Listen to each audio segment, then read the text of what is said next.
Welcome to a fireside reading of Moby Dick by Herman Melville. Chapter 24. The Advocate. As Queequeg and I are now fairly embarked in this business of whaling, and as this business of whaling has somehow come to be regarded among landsmen a rather unpoetical and disreputable pursuit.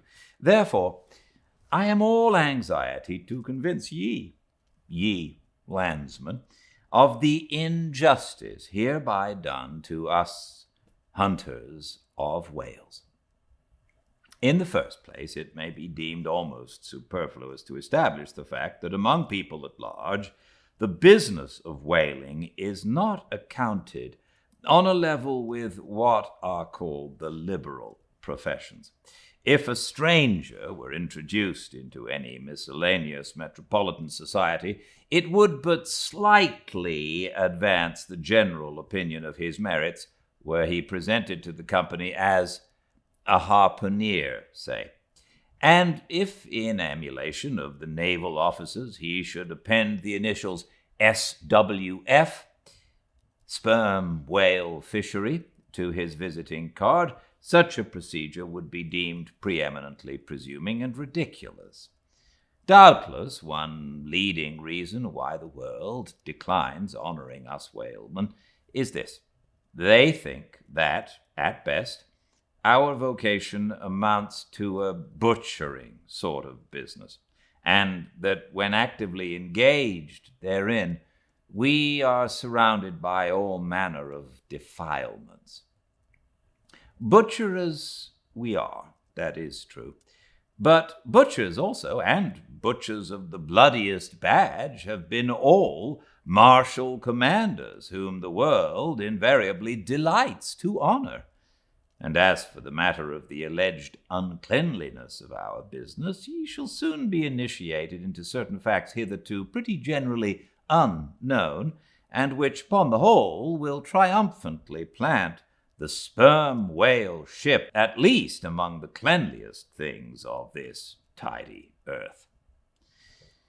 But even granting the charge in question to be true, what disordered, slippery decks of a whale ship are comparable to the unspeakable carrion of those battlefields from which so many soldiers return to drink in all ladies' plaudits? And if the idea of peril so much enhances the popular conceit of the soldier's profession, let me assure ye that many a veteran who has freely marched up to a battery would quickly recoil at the apparition of the sperm whale's vast tail fanning into eddies the air over his head. For what are the comprehensible terrors of man compared with the interlinked terrors and wonders of God? But though the world scouts at us whale hunters, yet does it unwittingly pay us the profoundest homage, yea, and all-abounding adoration, for almost all the tapers, lamps, and candles that burn round the globe burn, as before so many shrines, to our glory. But look at this matter in other lights. Weigh it in all sorts of scales. See what we whalemen are and have been. Why did the Dutch in De Witt's time have admirals of their whaling fleets? Why did Louis XVI of France, at his own personal expense, fit out whaling ships from Dunkirk and politely invite to that town some score or two of families from our own island of Nantucket? Why did Britain, between the years 1750 and 1788, pay to her whalemen in bounties upwards of £1,000,000? And lastly, how comes it that we whalemen of America now outnumber all the rest of the banded whalemen in the world, sail a navy of upwards of 700 vessels, manned by 18,000 men, yearly consuming $4 million. The ship's worth at the time of sailing, $20 million, and every year importing into our harbors a well-reaped harvest of $7 million.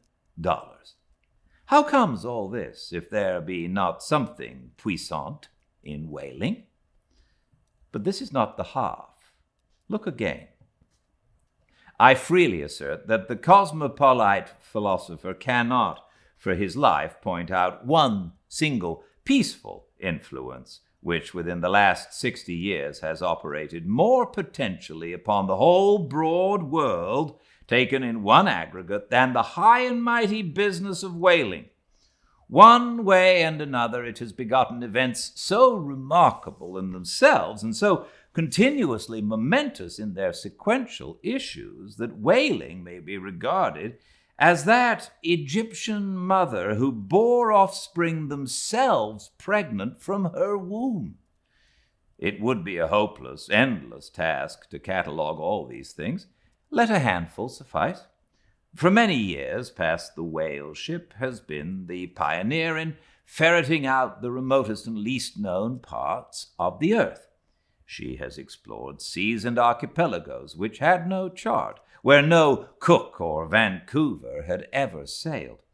If American and European men of war now peacefully ride in once savage harbors, let them fire salutes to the honor and glory of the whale ship, which originally showed them the way, and first interpreted between them and the savages. They may celebrate, as they will, the heroes of exploring expeditions, your Cooks, your Krusensterns, but I say that scores of anonymous captains have sailed out of Nantucket that were as great and greater than your Cook and your Krusenstern. For in their succorless, empty-handedness, they, in the heathenish, sharked waters, and by the beaches of unrecorded Javelin Islands, battled with virgin wonders and terrors that Cook, with all his marines and muskets, would not willingly have dared. All that is made such a flourish of in the old South Sea voyages, those things were but the lifetime commonplaces of our heroic Nantucketers. Often adventures which Vancouver dedicates 3 chapters to, these men accounted unworthy of being set down in the ship's common log. Ah, the world! Oh, the world! Until the whale fishery rounded Cape Horn, no commerce but colonial, scarcely any intercourse but colonial, was carried on between Europe and the long line of the opulent Spanish provinces on the Pacific coast. It was the whaleman who first broke through the jealous policy of the Spanish crown touching those colonies, and, if space permitted, it might be distinctly shown how from those whalemen at last eventuated the liberation of Peru, Chile, and Bolivia from the yoke of old Spain, and the establishment of the eternal democracy in those parts. That great America on the other side of the sphere, Australia, was given to the enlightened world by the whaleman. After its first blunder-born discovery by a Dutchman, all other ships long shunned those shores as pestiferously barbarous, but the whale ship touched there. The whale ship is the true mother of that now mighty colony. Moreover, in the infancy of the first Australian settlement, the emigrants were several times saved from starvation by the benevolent biscuit of the whale ship, luckily dropping an anchor in their waters. The uncounted isles of all Polynesia confess the same truth, and do commercial homage to the whale ship that cleared the way for the missionary and the merchant, and in many cases carried the primitive missionaries to their first destinations. If that double-bolted land Japan is ever to become hospitable, it is the whale ship alone to whom the credit will be due, for already she is on the threshold. But if, in the face of all this, you still declare that whaling has no aesthetically noble associations connected with it, then I am ready to shiver 50 lances with you there and unhorse you with a split helmet every time. The whale has no famous author, and whaling no famous chronicler, you will say. The whale no famous author, and whaling no famous chronicler? Who wrote the first account of our Leviathan? Who but mighty Job? And who composed the first narrative of a whaling voyage? Who but no less a prince than Alfred the Great, who with his own royal pen took down the words from Other, the Norwegian whale hunter of those times? And who pronounced our glowing eulogy in Parliament? Who but Edmund Burke? But, true enough, but then whalemen themselves are poor devils. They have no good blood in their veins. No good blood in their veins. They have something better than royal blood there. The grandmother of Benjamin Franklin was Mary Morell, afterwards by marriage, Mary Folger, one of the old settlers of Nantucket and the ancestress to a long line of Folgers and harpooneers, all kith and kin to noble Benjamin, this day darting the barbed iron from one side of the world to the other. But then all confess that somehow whaling is not respectable. Whaling, not respectable? Whaling is imperial. By old English statutory law, the whale is declared a royal fish. Oh, but that's only nominal. The whale himself has never figured in any grand, imposing way. The whale never figured in any grand, imposing way.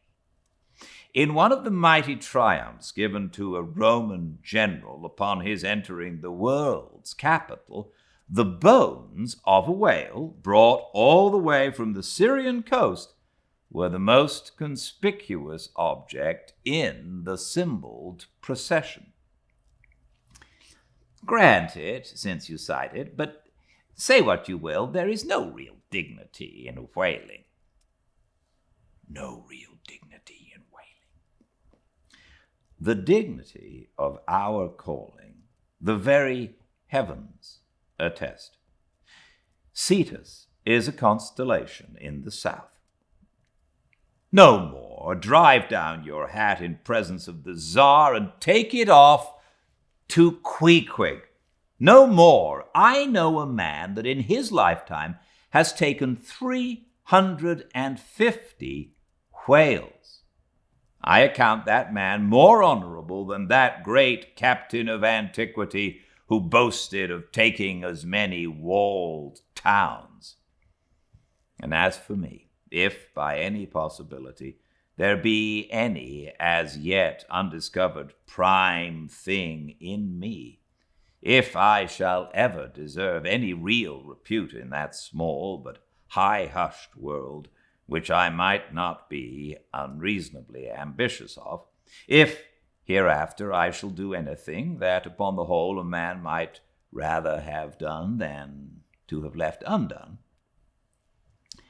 if at my death my executors, or more properly my creditors, find any precious manuscripts in my desk, then here I prospectively ascribe all the honor and the glory to whaling.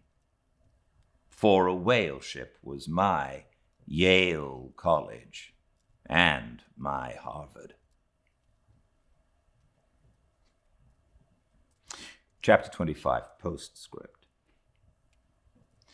In behalf of the dignity of whaling, I would fain advance naught but substantiated facts, but after embattling his facts an advocate who should wholly suppress a not unreasonable surmise which might tell eloquently upon his cause, such an advocate, would he not be blameworthy?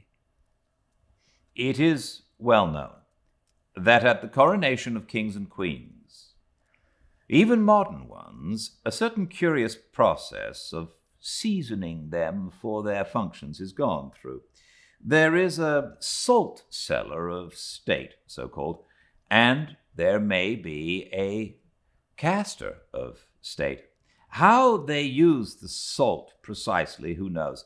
Certain I am, however, that a king's head is solemnly oiled at his coronation, even as a head of salad.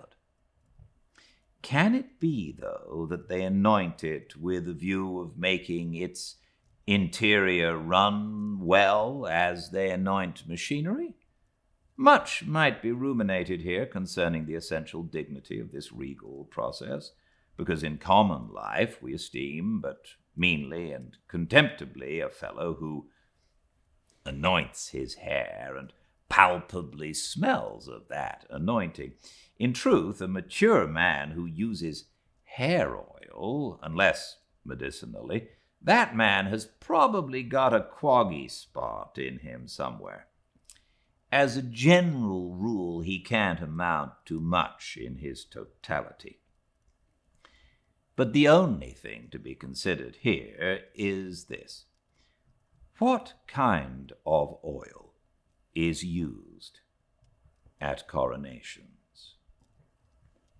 Certainly it cannot be olive oil, nor macassar oil, nor castor oil, nor bear's oil, nor train oil, nor cod liver oil. What then can it possibly be but sperm oil in its unmanufactured, unpolluted state? The sweetest of all oils? Think of that, ye loyal Britons. We whalemen supply your kings and queens with coronation stuff.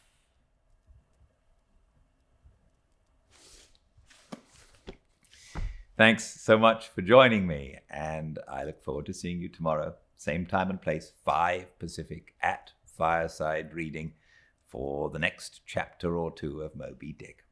Please check out the Fireside Reading channel on YouTube too, if you'd like. And if you do like it, please like and subscribe and comment if you would like. And until I see you again, please be very well. Good night.